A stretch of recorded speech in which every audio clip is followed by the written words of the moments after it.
கந்தபுராணம் பகுதி 15. சூரபத்மனின் தூதர்கள் பல்வேறு உருவங்களில் முருகனை பற்றிய இரகசியங்களை அறிய புறப்பட்ட வேளையில் முருகப்பெருமானும் தன் தம்பியருடன் மந்திராலோசனையில் ஈடுபட்டார். அவர் பல சிவத்தலங்களை தரிசித்த பிறகு செந்தூர் எனும் தலத்துக்கு வந்து சேர்ந்தார். அங்கே ஒரு பெரிய கடல் இருந்தது. அங்கேதான் தங்குவதற்கு ஒரு இருப்பிடத்தை உருவாக்கினார். 5 லிங்கங்களை அமைத்து தந்தையையும் வழிபட்டு வந்தார். சூரனை அழிப்பதற்குரிய வழிவகைகளையும் ஆய்வு செய்யவும் சூரனின் மகன் பானுகோபனால் பிடித்து செல்லப்பட்ட இந்திரனின் மகன் ஜெயந்தன் மற்றும் சூரனால் சிறையில் அடைக்கப்பட்ட தேவாதி தேவர்களையும் அழைத்து வர ஒரு தூதனை அனுப்ப முடிவு செய்தார். அந்த தூதன் வீரபாகு. நீ உடனே சூரன் தங்கியிருக்கும் இடத்திற்கு செல். சூரனின் படைபலத்தை அறிந்து கொள். சூரனால் பிடித்து செல்லப்பட்ட ஜெயந்தன் மற்றும் தேவர்களை மீட்டு விடு. பின்னர் சூரனிடம் முருகனிடம் சரணடைந்து விடு. இல்லாவிட்டால் தலையை இழைப்பாய் என்று எச்சரித்து விட்டு வா என்றார். வீரபாகுவுக்கு ஏக சந்தோஷம். ஒரு அனுமனைப் போல வீரபாகு பறக்கும் தன்மை கொண்டவன். முருகனின் உத்தரவை கேட்ட மாத்திரத்தில் அவரை மனதார வணங்கி விஸ்வரூபம் எடுத்தான். விண்ணில் பறந்தான். கந்தமான மலையில் வந்து இறங்கினான். அவன் வந்து குதித்து இறங்கிய வேகத்தில் அந்த மலை பூமிக்குள் புதைந்து விட்டது. மீண்டும் அவன் பறந்து போய் இலங்கை பட்டணத்தை அடைந்தான். அங்கே யாழிமுகன் என்ற அசுரன் ஆண்டு வந்தான்.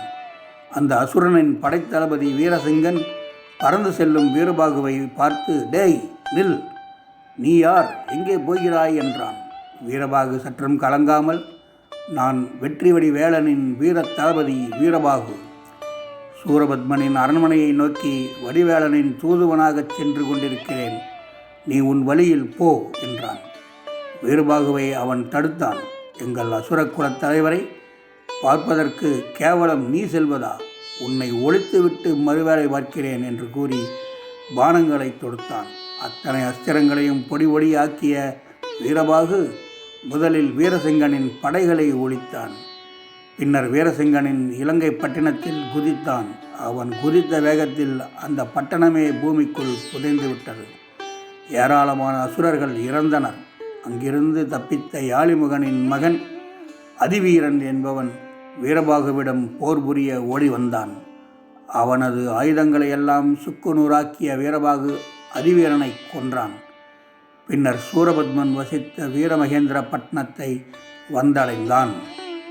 நகர எல்லைக்குள் நுழைந்தபோது 4 திசை வாசல்களிலும் பலத்த பாதுகாப்பு இருப்பதை பார்த்தான். இத்தனையையும் மீறி நகருக்குள் செல்லும் வழியை ஆலோசித்தான். அப்போது தெற்கு வாசலை காவல் செய்த யானை முகம் கொண்ட கஜாமுகன் என்ற காவல்படை தலைவன் வீரபாகுவை பார்த்து விட்டான். டேய், யார் நீ?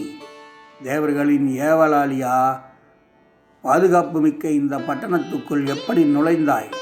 மாய வித்தைகளை கடைபிடித்து உள்ளே வந்தாயா என்று சொல்லிக்கொண்டே வீரபாகுவிடம் போர் புரிய ஆரம்பித்தான். வீரபாகு வலிமை மிக்க அஸ்திரம் ஒன்றை எய்து கஜாமுகனை காலால் எட்டி உதைத்தான்.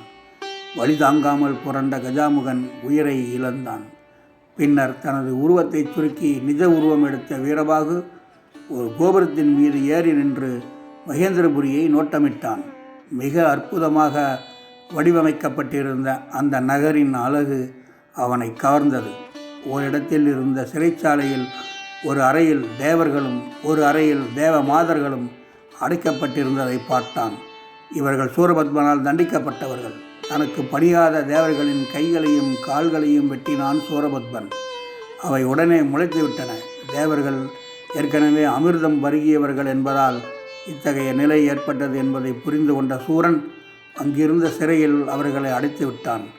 அதுபோல தன்னை மணக்கச் சம்மதித்த தேவ மாதர்களை தவிர மற்றவர்களை சிறையில் அடைத்து வைத்திருந்தான்.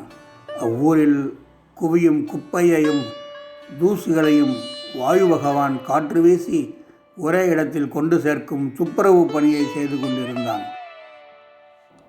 ஜெயந்தனும் தேவர்களும் தங்கியிருந்த அறைக்குள் சென்ற சில அசுரர்கள், உங்கள் தலைவன் இந்திரனும் இந்திராணியும் எங்கே இருக்கிறார்கள்?